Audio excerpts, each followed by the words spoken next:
Hello. Welcome to the Smile Revolution show.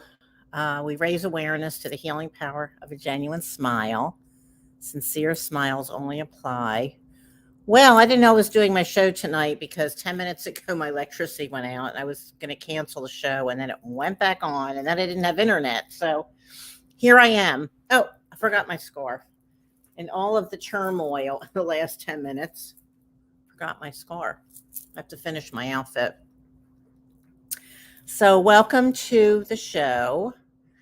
And this is hi, Laura. Okay, thanks.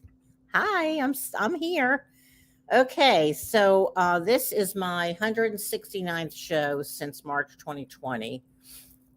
And I used to have a radio show interviewing musicians and authors and organizations doing uplifting things. And let's see, I do solo shows. I write and perform one-person shows that I work with Jessica Lynn Johnson, my director, who is a award-winning best national solo artist. And let's see, I sing and I play the ukulele a little bit, and I'm learning the guitar, but not on stage yet. And I don't know what else I do. I make hats. Actually, if you want a custom hat, I do hats. A lot of musicians wear hats. Actually, I do custom work. I've sold to top stores over the years, and I'm trained from the Fashion Institute in New York City. And I paint on clothes. Let's see what else I do. I don't know. Let's see. I do a lot of things. So anyway, and I also host a show.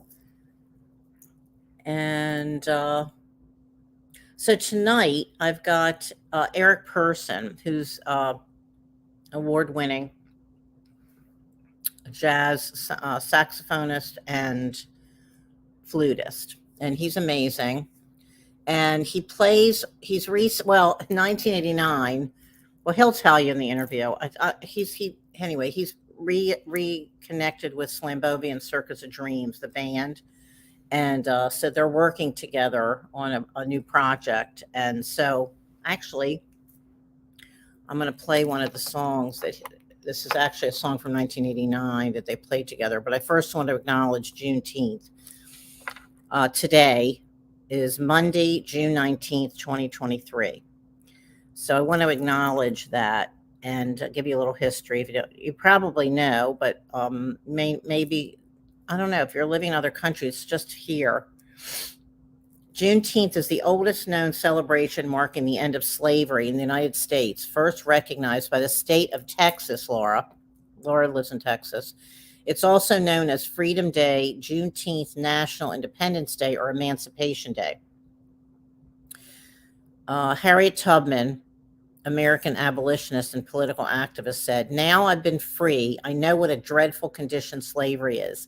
I've seen hundreds of escaped slaves, but I never saw one who was willing to go back and be a slave." And Texas Rep. Albert Eli Edwards, sponsor of the Texas House Bill 1016, 1979, which made the Emancipation Day, Juneteenth, a statewide paid holiday. Every year we must remind successive generations that this event triggered a series of events that one by one define the challenges and responsibilities of successive generations. That's why we need this holiday. And in 2021, it became a national federal holiday here in the States. So on January 1st, 1863, in the middle of the Civil War, the Emancipation Proclamation was issued by U.S. President Abraham Lincoln. It granted freedom to all persons held as slaves in 10 Confederate-controlled states. However, for the most part, the order was not enforced until Union soldiers were able to advance into these areas after the end of the war, the beginning of which came in April 1865, with the surrender of Confederate General Robert E. Lee after the Battle of Appomattox Courthouse in Virginia. Okay, and then June 19th, 1865, U.S. Major General Gordon Granger delivered to the people of Galveston, Texas, General Order Number 3, which read, in part, "The people of Texas are informed that, in accordance with a proclamation from the Executive of the United States, all slaves are free. This involves an absolute equality of personal rights and rights of property between former masters and slaves, and the connection heretofore existing between them becomes that between employer and hired labor. Yeah, okay, Laura said she's aware of that. Okay, I think Texas enslaved persons got the word about emancipation 2 years late. Oh, okay. Okay, so, okay, I'm going to stop this. Okay, so, all right, so Eric, I want to play the song, and then I'm going to have Eric on.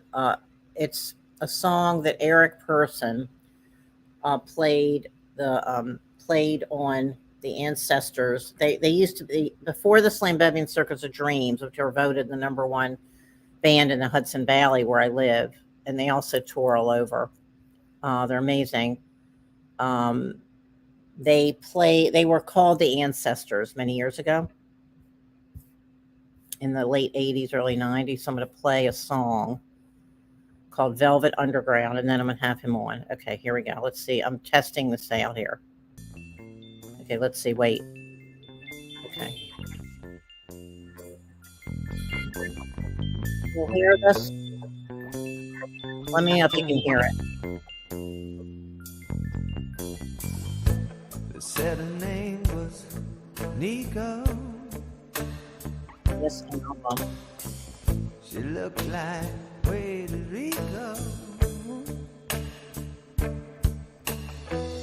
Was she the girl I loved when I was just a boy down in the velvet underground?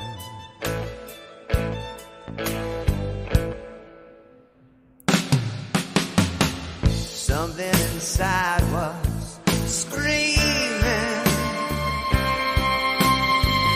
something that ached for meaning. She couldn't play the game the girls all played down in the velvet part of town. You hear this? We're just poor boys, nothing new, and we do things the way we do.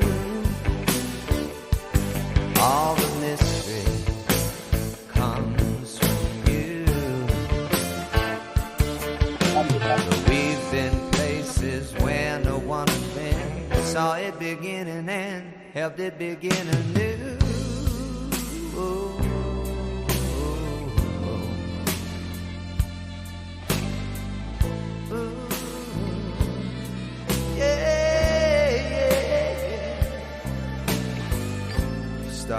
Motionless wise. Yeah, she painted possibilities. Felt that she was meant to me. Fine lines that I supposed to be the things I'd not yet found. Some strange band so undefined left such space for thoughts like mine to move in trance, the sounds that never really heard. No memory at all except of how she seemed to be. A mystery not claimed by anyone, too strange to be. But this young outcast refugee. And then the dots on my TV all changed and left a lonely scene that grew and drove me through a dark and empty world. It's cool, emotionless life, we're trapped in a different game. Not very wise, not very anything at all.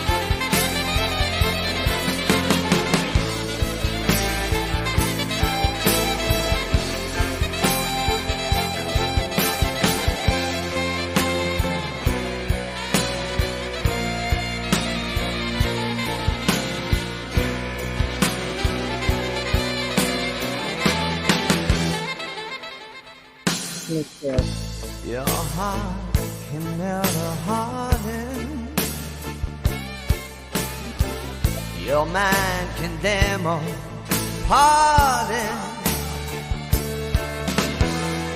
If it was someone new, not just another boy lost in the velvet underground. Lost in the velvet underground.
Yeah, it's great. It's really cool.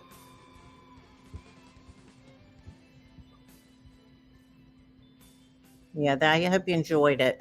Whether live, welcome to live, whoever's watching live and on replay. Yeah, that's Slimbovian Circus of Dreams. They're amazing. I met them many years ago. We were on the radio together. This is their newest album, just so you know. A very unusual head. Oh, and Josiah, who's been on my show long ago, he signed the back. It said, "To my sister," because we have a similar vibe, like the way we dress and the hats and the whole thing. And he's from Philadelphia. I'm from Baltimore, Maryland. Anyway, so when I first met them, this is a double album. There's Flapjacks from the Sky. Anyway, they live nearby too, and they were friends with Pete Seeger, like I was too. And so that song that was from 1989, Manhattan Center Records in the city, Manhattan. And so I just wanted you to hear them playing together with Eric Person is amazing. So that's what I wanted you to hear. And they sent me the song to play. So, okay, so here we go. I'm going to bring Eric on. Okay, here we go. Hi, Eric. Hello. It's good to see you again. Good to be here. Good to be seen. Oh, we just met. We're new friends. We just met at the Slimbovian Circus of Dreams concert at the Falcon recently. Right. It was an amazing concert. Oh my God, it was so great. And it was good to, so once you're sitting at the same table, we got to chat too. So that was good with your friend Robin. Mm-hmm. Right? Yeah. And so anyway, so you played with them on a couple, 2 or 3 songs that night? Yes. This is my second performance with them, and each performance I've done with them, we played Black for the Gold, and what's the other one? Oh, wait a minute. Horses? No, not Horses. Okay, wait a minute. Maybe or Velvet You? Velvet Underground, yeah, Velvet, yeah. Oh, Velvet Underground. Okay. Yeah. And then we did an encore, which was You Put a Spell on Me. Which is what? You Put a Spell on Me. Oh, okay. Well, I mean, I'm a big fan of theirs, and I've interviewed Josiah, but the thing is that when you get on the stage with them, it's like I had goosebumps. I mean, it was just like incredible because I'd never heard you perform before, but like, it was just like incredible. So I'm so grateful that you wanted to do this today with me on my show and get to learn more about who you are and what you're about. And so, so you talked on stage though about how you two met. What was it, 1989? You and Josiah? Actually, it was 1988. It was probably 88, but the recording came out. Yeah. Yeah. Right. So this is pre-Slambovian Circus of Dreams. Yeah. And I'm going to just show my audience. They were called the Ancestors. Yeah. Right. And here there's 2 CDs that they did. Mm-hmm. And Tink wasn't even called Tink yet. No. And it was just Joe. He wasn't Josiah either. It was Joe Longo. I still call him Joe. I know. I think does too. She does too. Uh-huh. And so you talked about the story, how you met. Mm-hmm. So I'd like you to reiterate the story. Okay. Yeah. I mean, I was 5 years in to New York. I'm from St. Louis. I moved to New York in 1982. Right. And I was just walking down the street on 34th Street in front of Manhattan Center. And that was where Joe was operating out of at that time.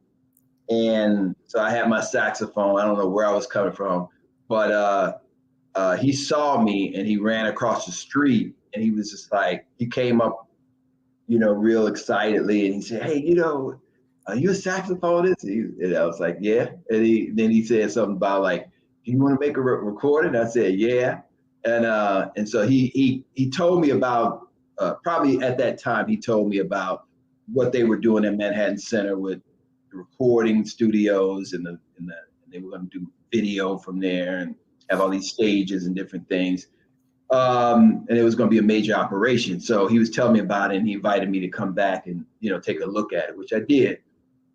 And it was impressive and wound up being some sort of a headquarters for me over the next few years, And so I did some different demos of my own. I also, I actually did 2 demos of my own. Oh. 2 projects. Yeah, 2 projects that I had at the time. One was called Sources, and other one was just Airports and Quartet. And then I also recorded there with Chico Hamilton, jazz drummer, legend. And then I did Joe's stuff, So it was new to me, playing some of this rock stuff, but I liked it. I love all kinds of music. So I welcomed the challenge and welcomed the opportunity. So what, did he work there? I mean, what was his association with it? With Manhattan Studio? Did he work there full time as like a producer or? Yeah, he was kind of like organizing and managing what they were doing. So he was probably wearing a few different hats, like consulting with. They were consulting with him. He was in some sort of management level position there. Yeah. Oh, I didn't know that. I didn't know anything about that. Oh, that's interesting. Yeah. And Tink, so they would record on the side or something, right? Like he worked there and then he would do their own records. Right. Exactly. So, I mean, he was a artist function in some sort of management capacity, let's just say, Oh, okay. Oh, that's cool. Oh, that's really neat. Yeah, definitely. So you worked on 2 of those 2 CDs. Yes. And you didn't see him again for years? Well, I started working there actually. I was doing my music, but I also, when things was low, I would work there. And so I was in the elevator. I was setting up stages there. And so it was like a day job, Oh, I see. Yeah. And I worked there probably up to, I'm thinking like maybe 1992 or something like that. So I probably came on to start working there, like, let's say 1990 to 1992 or something. So yeah, it was a little base of operations. Is it still there? Oh yeah. Manhattan Center is a major multimedia center. Oh. And they have the stage, 2 different stages there. I don't remember what the one place is called. It's a major place where a lot of different entertainers come to perform at. Okay. But, Okay. Yeah, but when I was there, it was totally like a shell. It was just like Joe would show me, hey man, look at this place, man. This is gonna be like a big theater one day. You know, they Uh-huh. put all the money in it to make it a major Oh, venue for artists. You know, okay. Okay, cool. Oh, that's really neat. I think it's Okay, called the so, Hammerstein. uh-huh. I think it's called the Hammerstein Ballroom. I think. Oh, okay. Yeah. All right. So the Slambovian Circus of Dreams, I was looking at their website today. They call themselves rootsy rock and psychedelia, expanding the borders of Americana since the late 90s. They were voted the best band of 2022, as you know, by the Chronogram. Oh, okay. Oops. Yeah. But you're usually, I mean, that's like not your usual type of music to be playing with, right? I mean, that's definitely a departure for you. Mm-hmm. Well, I mean, I think the initial recordings I did with Joe opened up more opportunities for me to play that music. You know, it's just like somebody suggested to me at one time to buy a tenor saxophone. Now I didn't have a tenor saxophone, and I wasn't asked before, hey, do you have a tenor saxophone? I got a gig for you. Nothing like that. But once I bought that tenor saxophone, I was getting gigs. It's like the universe just started making things happen Right. for me, you know, and that's how it works. So the same thing I think with Joe, you know, I recorded those rock records, and then within a few years, I was playing with this guy named Ben Harper. Oh, yeah, Ben Harper, yeah.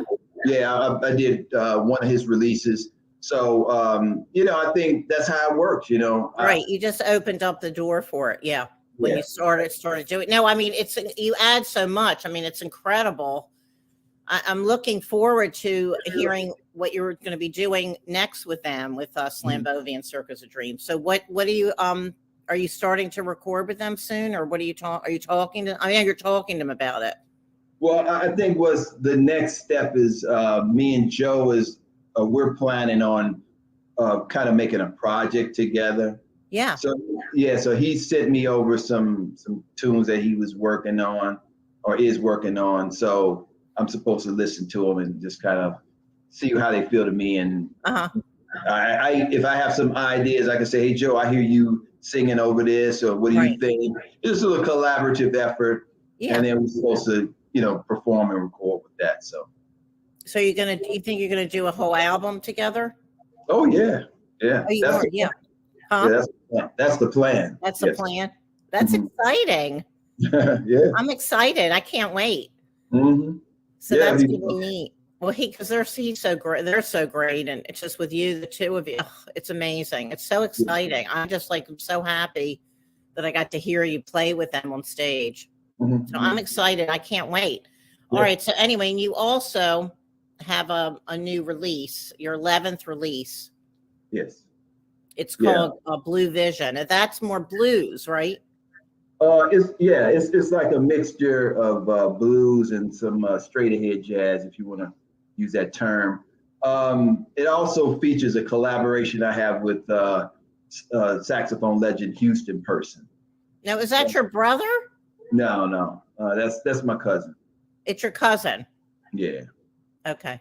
Well, that's neat. Well, that's really cool. Does he live in New York now, or? He lives in Long Island. Okay, but is he from St. Louis too? Well, he's from the South. He's from South Carolina. Oh. Mm-hmm. Now, was he influenced by you, or you influenced by him growing up? Or? No. He was already on the scene when I was like born. Oh, okay. So he's much older, but that's really interesting. Yeah. So okay. If you just look him up, Houston Person, he's one of the legends of the music, you know. Oh, wow. I'm very honored to, you know, play alongside him. But we have a thing we call, when we come together, we're called person to person. So that's neat. Yeah, it's something I'm developing to further, you know, record and tour with. Oh, that's really cool. Okay, good. And his mantra is, don't forget the blues. I would say that's one of his mantras. That's major, yeah, for sure. Well, you know, I'm friends with Guy Davis. You know Guy Davis, right? No, I don't. Kokomo Kid. Okay. You should look. He's a friend of mine. He's been on my show. You should look him. He's all blues. Okay. And he's fantastic. He's great.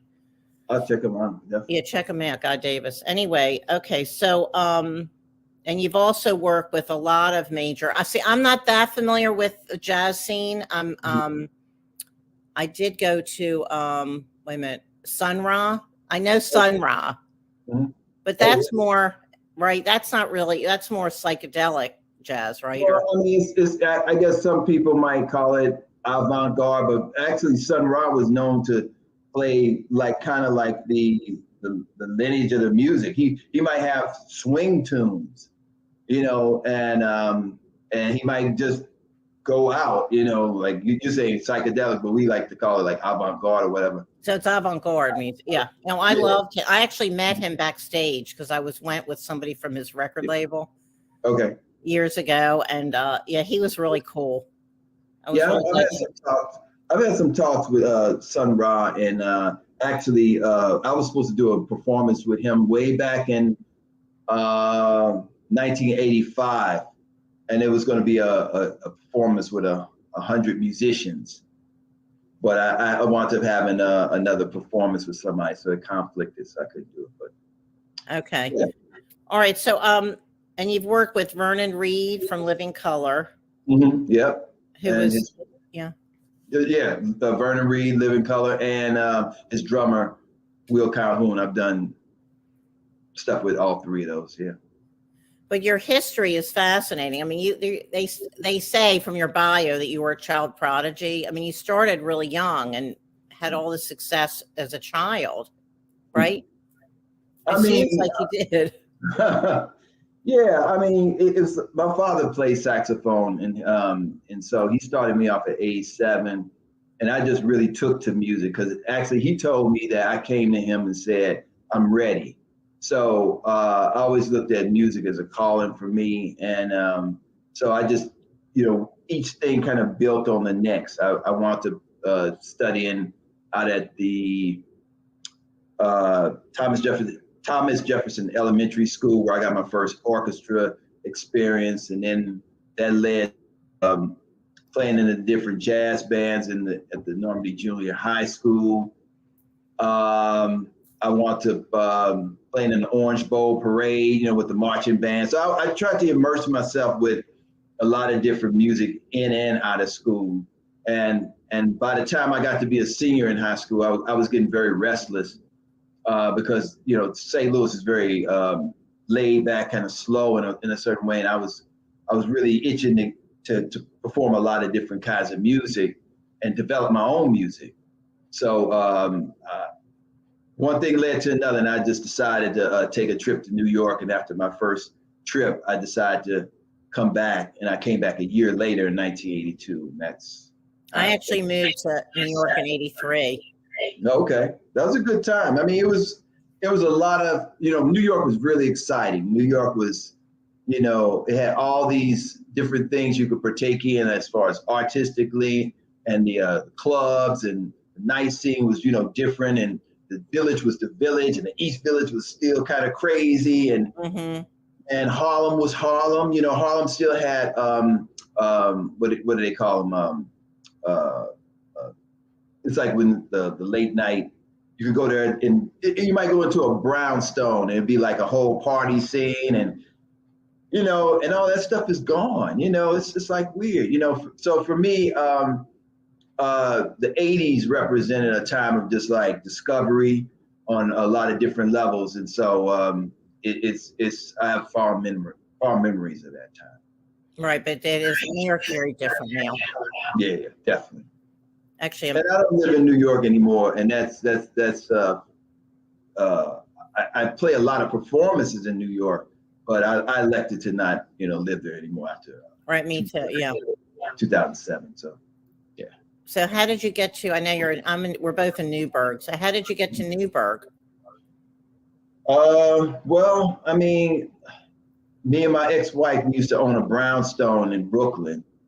And after we got divorced, I just felt I needed something different, you know? And so I was looking to buy someplace I could have a lot of space, which I did get that in Newburgh.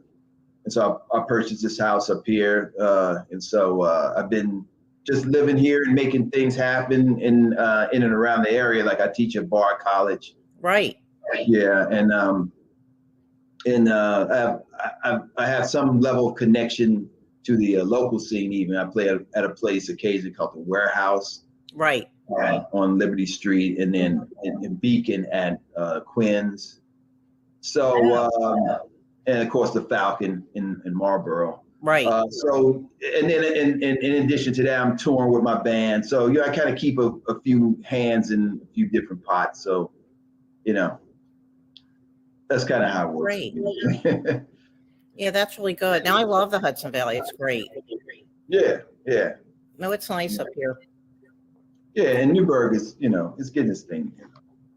Things are starting to happen more here. Mm-hmm. Yeah. Yeah.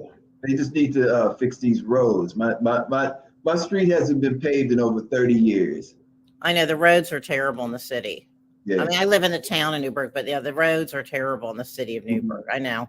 There's definitely a lot of issues. Yeah, definitely. But there's a lot of cool stuff. It seems like more and more things are happening over here. Definitely. So are you you're also a flutist. Yeah. Yes, I play flute. Yep. Mm-hmm. And you're a composer and a band leader. So you have your own band, but are you starting a new band? I don't know if I'm starting a new band. It's kind of like I have different music that I wind up try and encapsulate and get it out here. Like I have a CD called Thoughts on God. That music was music that I wrote back in my early years in New York, and I always envisioned that music as being played by a large ensemble. So I got a chance to do that during the lockdown. I wrote and arranged some new music I put together as a suite called Blue Skies in the Distance. And so I wanted to get a grant to perform that. And so I'm working on a grant. I applied for a grant to get some new music I'm calling, at least tentatively, it's called Burning Razor. So I kind of try and do that. I'm kind of writing and arranging and capsulizing it to get it out to the public, and now move on to something else, I see. And where do you record? I've used different studios in New York and up here. I actually used one in the Catskills that a guy, Scott Petito, he's a bass player. And I know who that is. Yeah. Yeah, he has a really nice studio. So I do a lot of recording up there and mixing. Also over in Beacon, a studio called Cassandra Studios. I use that a lot. Sanders? Cassandra. Oh, Cassandra Studio? Oh, I don't know about them. Yeah, it's a nice little small studio, but it's very cool. I actually do a show that is called Night Flight Music Live, and different performers perform on that, and that's done over at Cassandra Studios. Oh. Yeah. I never heard of that. Oh, that's interesting. Yeah, we started, me and Neil Alexander, the keyboard player, we started that during the lockdown, so we could have some kind of avenue to keep the music going. And so I opened it up to other musicians to be able to do that. And what they get is an audio recording of what they did, a visual recording of what they did, and then they can also collect donations on air. So. Oh, so you record it live at Cassandra Studio. Yes, exactly. Well, I love Neil. Neil's so great. Mm-hmm. I didn't realize you worked with him. Yeah. We've been doing a few things over the years. So, yeah. Yeah, he's so talented too, and a great guy. Mm-hmm. No doubt. Yeah, him and his wife. I love them. Nita Ray. What? Nita Ray. Yeah, they're great. They're great. Anyways, who else do you have other musicians in the Hudson Valley you collaborate with? Oh yeah. It's actually like a lot of different musicians I've rubbed shoulders with from playing at different venues, and either they play together in on different performances, or, Rob Kopech is one bassist, Bob Meyer, drummer. Well, obviously Neil Alexander on keyboards, Tim Ragusis on keyboards, John Esposito, he's a pianist and composer. We've actually go quite a ways back to like 1995. He's on a few of my records. I've done a few of his records. Yeah, it's quite a few musicians. There's so many great musicians in the Hudson Valley. Yeah, it is. It's all this whole upstate area within probably like it could be 100-mile radius or whatever from New York City. It's a lot of really, really solid musicians. And also so many recording studios too. Yes, indeed. There's so much going on. Yeah. Actually, one of the guys who I worked with, Dave Holland, he lives in Saugerties. Okay. So I've had a good connection with this area even before I moved up here. Okay. Yeah. And what about? But you've toured all over the world, or in Europe, and with a lot of famous legendary musicians.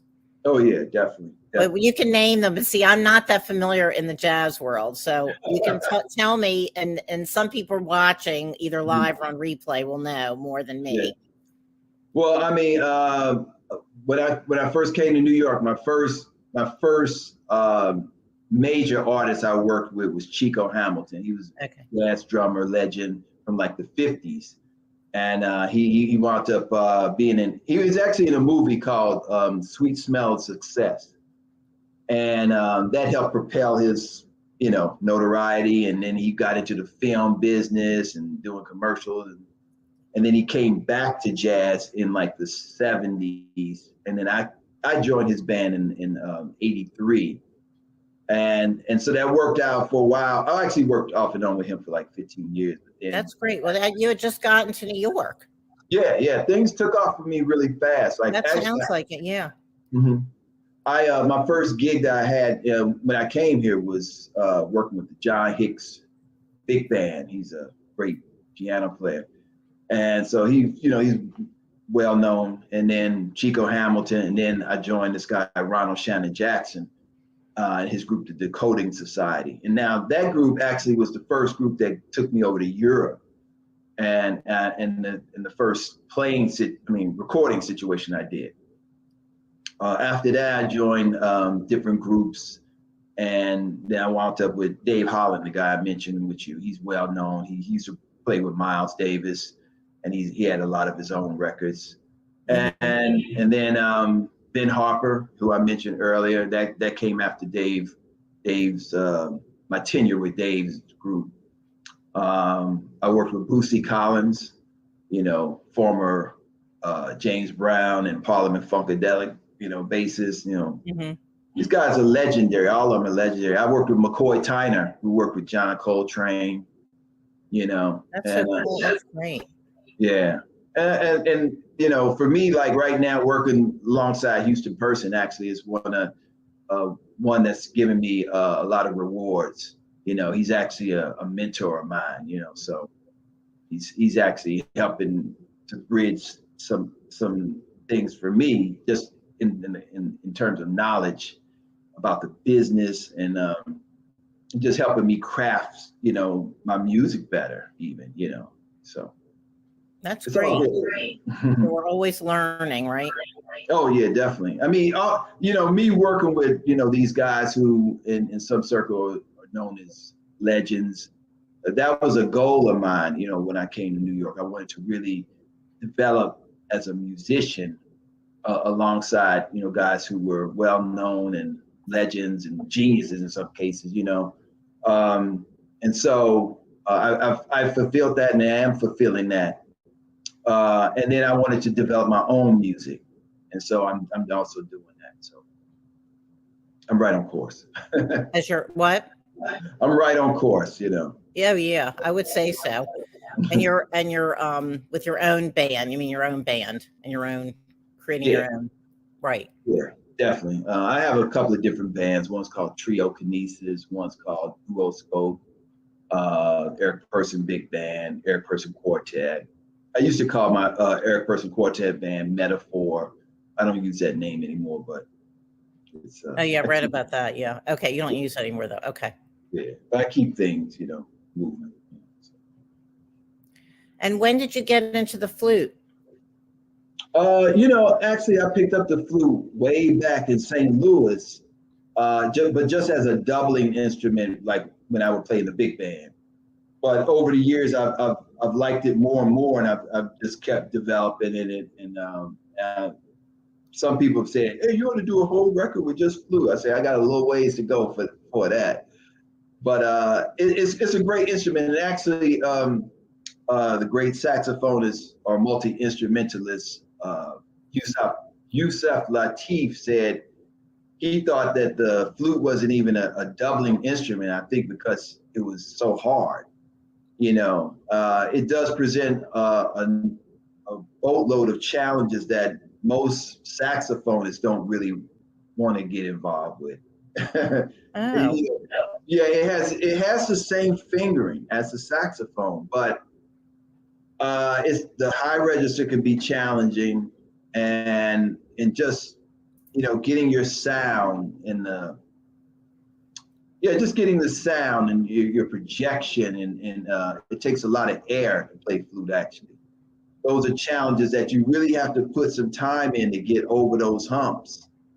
And some guys, just after they develop as saxophonists, they just know they can just slap their reed on their mouthpiece and just go, and it's kind of like muscle memory. But with flute, it's like it always presents these challenges, So it's for me, I like it. I don't like to have a feeling of being stagnant. So I think it gives me a good challenge. Well, I love the flute. Yeah, I mean, I know I'll be playing it some with Josiah. So Okay. yeah, he's pretty open musically. So it's I think whatever we come up with as a project musically, it's going to be one that encompasses all my skills, as a saxophonist and flautist and as a songwriter and all that stuff. So That's really great. yeah, I'm looking forward to it for sure. I am too. I can't wait. So it'll probably be like over the next year or so, right? Yeah, I mean I have to just really kind of get involved with making demos with him. Okay. And kind of get this back and forth, really get that going. I'm actually like learning some new recording software, so it's kind of slowing me down a little bit. But once we kind of get it going and we say, okay, we got these tunes, and then we decide who we're going to select, and we're going to be off and running. So right. Yeah. Oh yeah, whenever it'll happen at the right time. It just yeah. And you're all both so busy with your other music. Yeah, definitely. And touring, and he's touring. They're touring. Yeah, so there's a lot going on. But anyway, it's exciting, the two of you together. I think I'm really excited about it. I think it's going to be great. Yeah, I mean, I hope I do some more gigs with them with the Slambovians. That would be cool. I mean, I enjoy that a lot, and that would kind of prep me for doing more with Joe, because every time we play together, I get to know him. I get to know how he phrases, how we're gonna some things that we can develop even in this other project, So it all kind of comes back to whatever we do whatever I do with the Slambovians. It'll come back to the other. What you're working on together. No, I know, that's really cool. Yeah. I wonder, are they going to be playing anywhere in the Hudson Valley soon, or do you know? Maybe there's nothing booked yet. They got a new booking agent who Josiah said is working pretty good, so I'm quite sure they'll be back pretty soon. And if I find out, I'm gonna call Joe up. Hey Joe, I see y'all got another gig in the area. You want me to do it? Right. I'm sure it'll be yes. As long as you're around, yeah. Yeah. So I'm definitely into it. I'm so glad I was there that night at the Falcon. Yeah, I mean, because we played at the Town Crier.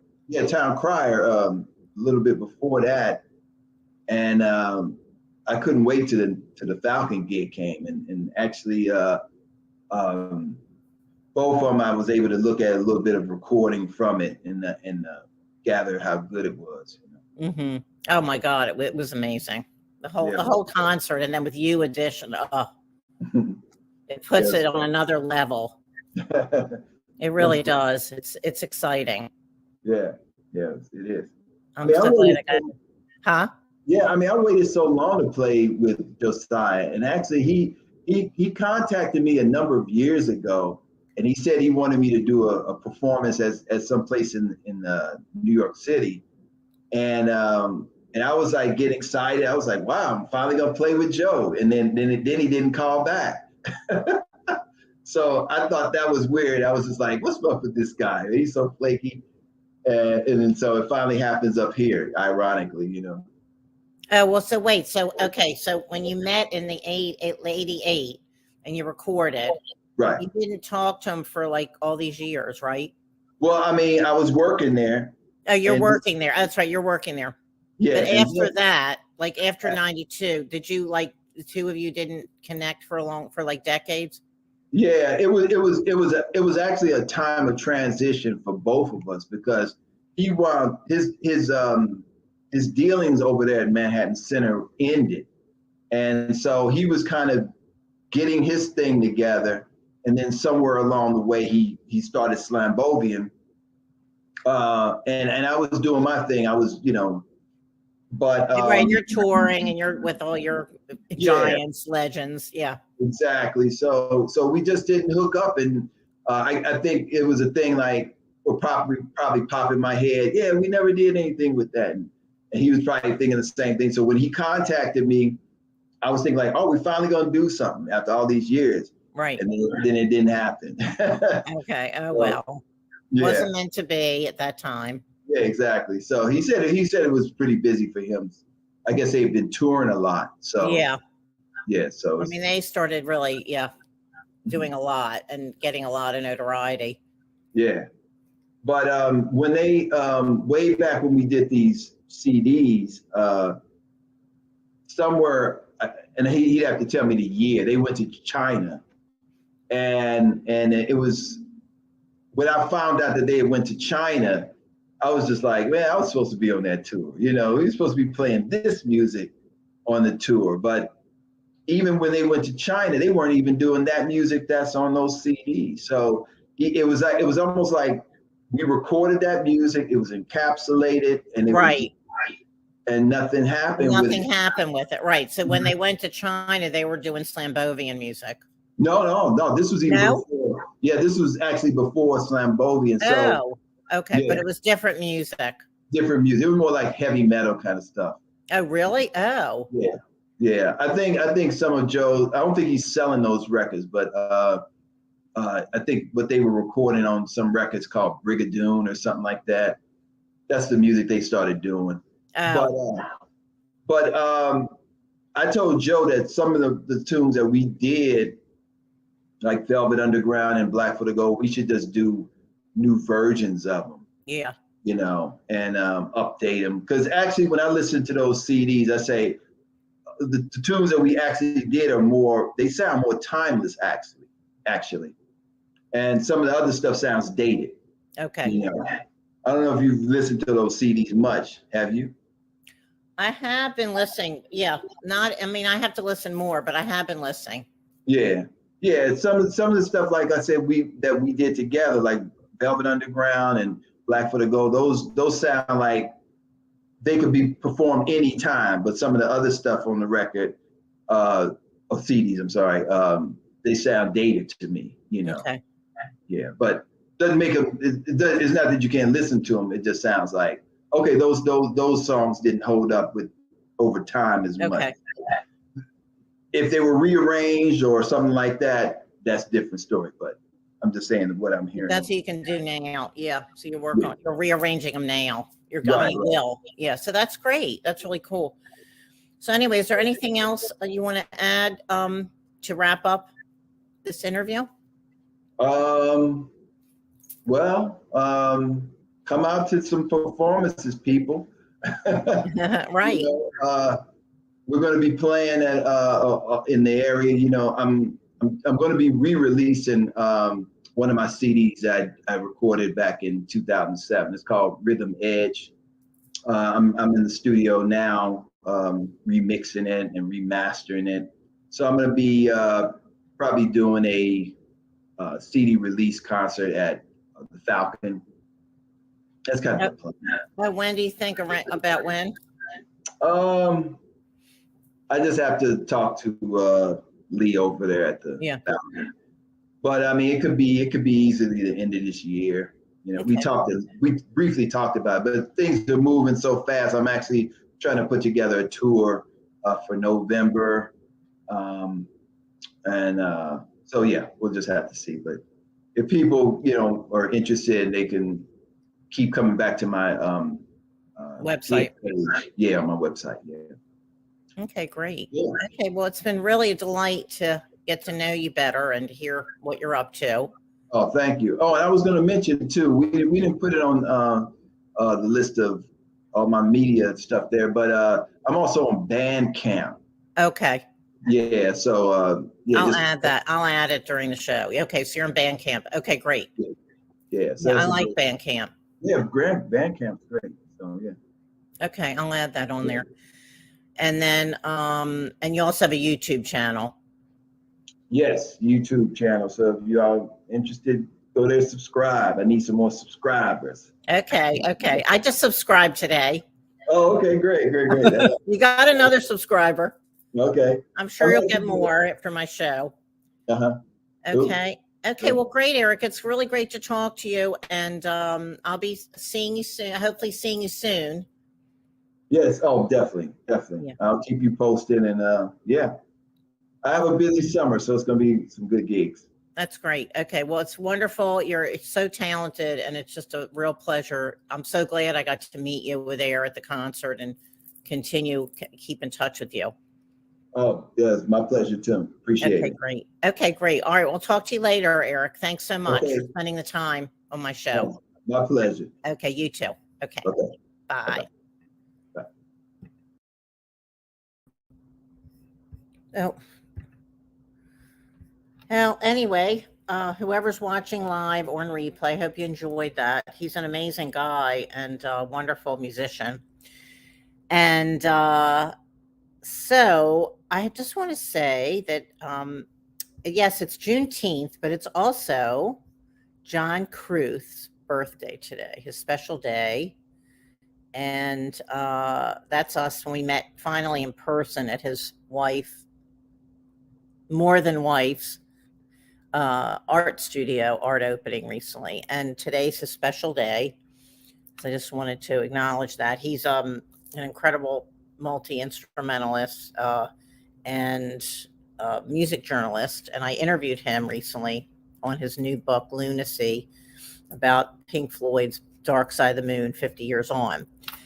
And it's an amazing book. So anyway, I just wanted to acknowledge that. And here's Tiggy, my kitty cat. There's my kitty cat, Tigger. And I wanted to feature her because one of my friends always asks, where's Tiggy? And that's my show for tonight. And we'll see what happens next week. It might be a solo show. I'm not sure yet. Might be, or maybe I'll have a guest next week. But we'll see what happens for next week's show. And love you all very much. Thanks for watching. And I'll see you next Monday at 8 o'clock.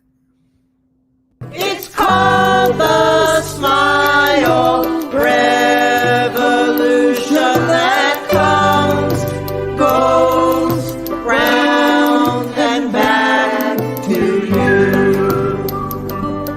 So smile, smile, smile, a simple smile will do.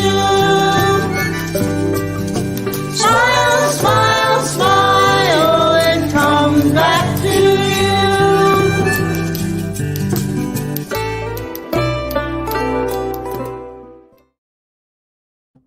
Hi, keep smiling, keep sweet. Join the Smile Revolution.